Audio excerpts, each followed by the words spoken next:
सो है guys, this is breakout once again. और आज हम लोग किर्लोस्कर इंजीनियरिंग के चार्ट को एनालाइज करेंगे। ये एक स्विंग ट्रेडिंग टेक्निक है जिसे मैं यूज़ करता हूँ और जो कि बहुत ही वाइडली पॉपुलर टेक्निक है। प्रॉब्लम ये है कि हम लोग उतने डिसिप्लिन नहीं होते हैं और जिस ड्यूरेशन पे मार्केट ऊपर की तरफ जा रहा होता है तो बहुत सारे ब्रेकआउट्स आ रहे होते हैं, बहुत सारी चीज़ें ऐसी हो रही होती हैं। तो वहाँ पर कहीं ना कहीं अपना डिसिप्लिन, क्योंकि हमारे पास एक प्रॉपर रूल नहीं होता है, तो हम बहुत सारे चार्ट में घुसना शुरू कर देते हैं, इधर उधर के नॉइसेस को सुनना शुरू कर देते हैं। इस वजह से जो अच्छे चार्ट हैं और जो अच्छे ब्रेकआउट्स हैं हम उनको बाय नहीं कर पाते हैं। ये मेरे साथ भी पहले काफ़ी ज़्यादा होता था, लेकिन करेंटली पिछले शायद 2 से 3 महीने में मैंने इस चीज़ पर काम करना बहुत शुरू किया है और मैं उन्हीं चार्ट को ट्रेड करता हूँ मोस्टली, जो चार्ट मेरे रडार पे पहले से ही होते हैं। मैं ज़्यादा कोशिश नहीं करता हूँ कि जिस समय पर ब्रेकआउट आ रहे हो बहुत सारा नॉइस हो, उससे आप अपने आप को कट कर सकते हैं। तो इसी तरीके के चार्ट जो हैं हम कोशिश करते हैं ट्रेड करने की। ये चार्ट कैसे ट्रेड किया गया इसके बारे में हम बात करेंगे यहाँ पर, और इस चार्ट को ट्रेड और इसमें क्या कैरेक्टरिस्टिक थे इस बारे में बात करेंगे। आप कहाँ पर बाय कर सकते थे, कहाँ पर सेल कर सकते थे। ये चार्ट जो है इसने ऑलमोस्ट 100% का मूव दिया। नीचे से अगर आप देखें तो ऊपर तक इसने ऑलमोस्ट 100% का मूव दिया, और जहाँ से हम इसे कैप्चर कर सकते थे वहाँ से इसने 60% का मूव दिया। जो भी चार्ट नीचे से ऊपर तक जाता है उस चार्ट को आप पूरा का पूरा ग्रैब नहीं कर सकते हैं। जो भी स्टॉक नीचे से ऊपर जाता है उस पूरे मूव को आप पूरा का पूरा ग्रैब नहीं कर सकते हैं, क्योंकि आपको नहीं पता है कि वो स्टॉक कहाँ से घूमना शुरू करेगा, कहाँ से बॉटम बनाएगा।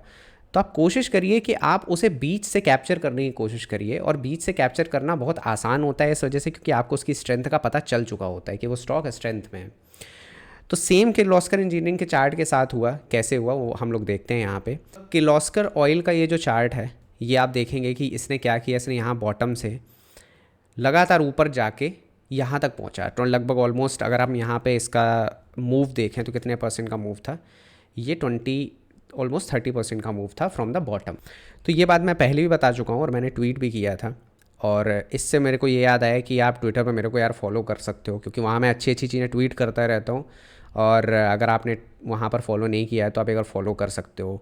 तो एक स्कैनर है जिसे मैंने पहले भी ट्वीट किया था, और बहुत ही सिंपल स्कैनर है, ठीक है। आपको कोई इसमें कोई रॉकेट साइंस नहीं है। आप हमेशा उन स्टॉक्स को स्कैन करो जो 25 से 30% का मूव ऑलरेडी दे चुके हैं पिछले 1 महीने में या 20 दिन में। अगर वो 25 से 30% का मूव जो स्टॉक 1 या 1.5 महीने में दे देते हैं, बहुत चांसेस उनके ये हैं कि वो स्टॉक आगे भी उसी पेस के साथ मूव करेंगे, अगर वो बीच में कंसोलिडेशन देते हैं। अगर वो कंसोलिडेशन नहीं देते हैं तो ऑब्वियसली हमारे पास चांस नहीं है बीच में आने का, या मैं अपने पर्सनली मेरी टेक्निक नहीं है कि मैं उसमें बीच में जंप करूं। लेकिन अगर वो कोई कंसोलिडेशन देते हैं इन बिटवीन तो आप उसके अंदर जा सकते हैं। तो इस चार्ट में क्या हुआ था, ये चार्ट मेरे रडार पे आया जब इसने ऑलरेडी 25-30% का मूव दे दिया था, और जब ये मूव आने के बाद इसने यहाँ पर एक कंसोलिडेशन बनाया। तो ये आप देख रहे हो कंसोलिडेशन, इस टाइप का एक कंसोलिडेशन यहाँ पर आया, और कंसोलिडेशन आने के बाद लगभग ये कंसोलिडेशन अगेन ये 2 से 3 वीक का कंसोलिडेशन था, और 2 से 3 वीक के कंसोलिडेशन आने के बाद इसने एक ब्रेकआउट दिया यहाँ पर। तो आप इस जगह देख सकते हो ब्रेकआउट दिया। कंसोलिडेशन यहाँ पर आने की एक और भी वजह थी, और ये दो देखिए वजह हैं। पहली बात तो स्टॉक कंसोलिडेट करेगा ही करेगा एक पर्टिकुलर लेवल पे आने के बाद, लेकिन ये लेवल भी बड़ा डिफाइंड है यहाँ पे, क्योंकि ये देखिए यहाँ पर एक रेजिस्टेंस था। तो यहाँ इस रेजिस्टेंस के पास आकर इसने लगातार कंसोलिडेट किया, और कंसोलिडेट करने के बाद इसने इस रेजिस्टेंस को भी ब्रेकआउट कर दिया। ये रेजिस्टेंस पे अगर आप देखो तो ये काफ़ी बड़ा, काफ़ी लगभग 2 मार्च से लेके जुलाई, तो लगभग 3-4-5 महीने का ये रेजिस्टेंस था यहाँ पर। और उसके बाद इसने रेजिस्टेंस से यहाँ पे ब्रेकआउट दिया, और ब्रेकआउट जब इसने दिया तो इसका वॉल्यूम भी देखिए यहाँ पे नीचे अगर आप देख रहे हैं तो इसका वॉल्यूम भी काफ़ी ज़्यादा है। तो ब्रेकआउट देने के बाद यहाँ पर हम इसको बाय कर सकते थे। तो 2 तरीके से आप बाय कर सकते हो। देखिए 7% का कैंडल है, ठीक है। 2 तरीके हैं इसको बाय करने के। पहला बाय करने का तरीका ये है कि आप या तो 7% का रिस्क लेके अपना पूरा का पूरा अमाउंट उसी दिन बाय करो, ठीक है। तो लेट सपोज आप 100, 50, 70, 80, 2000, 5000 जितने भी स्टॉक आप ख़रीदना चाहते हो, आप उतने स्टॉक सेम डे पे ख़रीद लो, या आप उसे स्प्लिट कर लो, ठीक है। स्प्लिट करने से क्या होएगा, स्प्लिट करने से ये होएगा कि कई बार क्या होता है कि स्टॉक जो है वो नीचे भी चला आता है, ठीक है। तो आपके पास एक रिस्क का थोड़ा सा एक क्वेश्चन मिल जाएगा कि आप पूरा का पूरा एक ही बार में डंप नहीं करोगे अपना पैसा। तो कई बार क्या होता है कि वो स्टॉक, आप ये सोचते हो यार 7% का रिस्क है, मैं 7% का रिस्क नहीं लेना चाहता एक पर्टिकुलर स्टॉक पे, या जो भी आप रुपी में जो भी रिस्क है आप वो नहीं लेना चाहते हो, तो आप क्या करो, आप आधा बाय कर लो और उसके बाद आप नेक्स्ट कंसोलिडेशन का वेट करो या नेक्स्ट ब्रेकआउट का वेट करो। तो ये स्टॉक जैसे यहाँ पे आपने बाय किया आधा और स्टॉक लगातार सीधे ऊपर तक गया और ऊपर करने के बाद इसने ये 2 दिन कंसोलिडेशन लिया और 2 दिन कंसोलिडेशन के बाद इसने फिर से ब्रेकआउट किया यहाँ पे, तो you can buy other half here, ठीक है। बट देखिए हर चीज़ के अपने एडवांटेज डिसएडवांटेजेस हैं। एडवांटेज ये है कि यहाँ पर आप एक डबल कन्फर्मेशन ले रहे हैं। डिसएडवांटेज ये है कि ऑब्वियसली आपका जो एवरेज प्राइस है वो बढ़ जाएगा, यहाँ कहीं के आसपास आ जाएगा अगर आप यहाँ पे बाय करोगे। तो आपके ऊपर है कि आप क्या चूज़ करना चाहते हो। तो लेट सपोज आपने यहाँ पे बाय किया होता और यहाँ पर ये इतना ऊपर गया, तो यहाँ पर ये स्टॉक जो है ये स्ट्रेच हो गया है काफ़ी ज़्यादा। ये देखिए 3 दिन लगातार ये स्टॉक ऊपर की तरफ गया है और यहाँ पर एक स्ट्रेच हो गया है स्टॉक। जब स्टॉक स्ट्रेच हो जाता है तो मेरा पर्सनली थॉट प्रोसेस ये रहता है कि आप यहाँ पे थोड़ा सा अनलोड कर लो अपने स्टॉक को। माने आपने अगर 100 स्टॉक खरीदे तो आप 50 सेल कर सकते हो, 30 सेल कर सकते हो, आपके ऊपर है। और आपका जो रिस्क है, जो आपने स्टॉप लॉस बनाया हुआ था, तो आपका स्टॉप लॉस लगभग यहाँ पर था, ठीक है, ये आपका स्टॉप लॉस था। तो आप इस स्टॉप लॉस को क्या करो, आप स्टॉप लॉस को यहाँ उठा के और इसके नीचे यहाँ पे कहीं डाल दो, ठीक है। तो अब क्या हुआ कि आपका जो बाइंग प्राइस है वो सेव हो गया, ठीक। तो अब अगर स्टॉक माना पीछे मुड़ के भी आता है तो you can sell this particular stock, आप उस स्टॉक से सेल हो जाओ और फिलहाल के लिए निकल जाओ। क्योंकि ये स्टॉक अगर अच्छा स्टॉक होता है, ये ब्रेकआउट सही ब्रेकआउट है और मार्केट भी सही है, तो मोस्टली वो स्टॉक जो है वो पीछे की तरफ नहीं आएगा।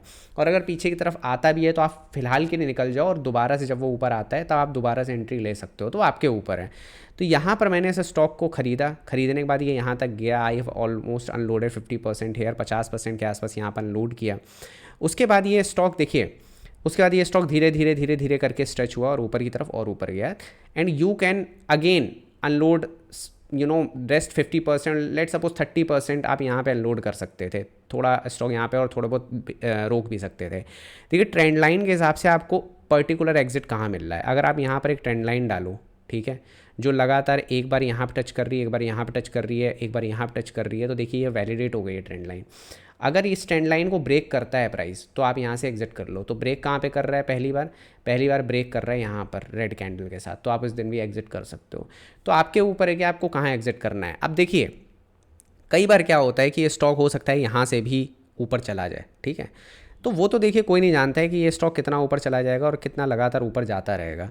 आपके पास अपने कुछ रूल्स होने चाहिए और आप उन रूल्स के हिसाब से एग्जिट करो। जो लोग यहाँ पर पूरा एग्जिट कर रहे हैं वो भी गलत नहीं है, क्योंकि they have already made like in a swing trade, if you are making like 20% या 25% in few days, like 2 to 5 days, that is really very good, ठीक है। और अगर आप यहाँ से इसको चेज़ कर पा रहे हो ऊपर की तरफ और लगभग 50 से 60% आपने बना लिया, दैट इज़ फैंटास्टिक। लेकिन आप कभी भी ये मत सोचो यार कि अगर आपने यहाँ पर एग्जिट हो गए तो यार काश मैं यहाँ पे बैठा रहता, क्योंकि ऐसा पॉसिबल नहीं है। ऐसा कईयों बार होगा, ऐसा मैं भी पहले सोचता था और मैं बहुत क्रिप करता था कि यार ऐसा ये क्यों हुआ मेरे साथ, मैं ऐसे स्टॉक में बैठा रहता। बट वही बात है कि फिर जब मेरे साथ ये चीज़ें कईयों बार हुई तो मैं समझ गया कि this is actually not in my control कि वो स्टॉक का प्राइस कहाँ ऊपर जाता है और कितना मोमेंटम है उसमें, we never know. Because I have seen few stocks 2 से 3 महीने में डबल और ट्रिपल हो गए। ऐसे भी स्टॉक हैं जब मार्केट में बहुत हाई मोमेंटम होता है। तो ये उस समय का टाइम है जिसमें 2020 का मार्केट था, उस समय कई ऐसे स्टॉक्स थे जो शायद 2 महीने के अंदर डबल और ट्रिपल हो गए। तो आपको नहीं पता यार, देखो वो मार्केट एनवायरनमेंट के ऊपर होता है, इसी वजह से मार्केट एनवायरनमेंट की स्टडी भी बहुत बहुत ज़रूरी है। तो आई थिंक ये वीडियो आपको पसंद आया होगा, इससे आपने कुछ लर्निंग ज़रूर सीखी होगी। मैं इस तरीके की वीडियो बनाता रहूँगा, आप लाइक कर सकते हैं इस वीडियो को अगर आपको ये वीडियो पसंद आया है। चैनल को आप सब्सक्राइब कर सकते हो कि मैं इस तरीके की वीडियो और भी बनाता रहूँगा, मार्केट लीडरशिप के वीडियो, ताकि आप उनको देख देख के चीज़ों को सीख सकें। मेरा यही मोटो है कि आप सीख सकें, ठीक है। अगर आप कहीं से टिप्स वगैरह भी लेते हैं तो भी आप गलत जगह पे एंट्री ना लें। अगर आप पूरी तरीके से नहीं सीखना चाहते हैं या आपके पास इतना टाइम नहीं है तो आप इन वीडियोज़ को देख के एक अपनी नॉलेज बढ़ा सकते हैं चार्ट के बारे में।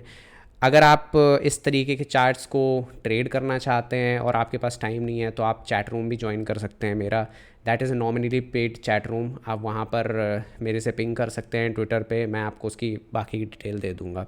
तो इसी के साथ हम लोग इस वीडियो को ख़त्म करते हैं, मिलते हैं नेक्स्ट वीडियो में। Thank you so much, take care, this is breakout guy signing of.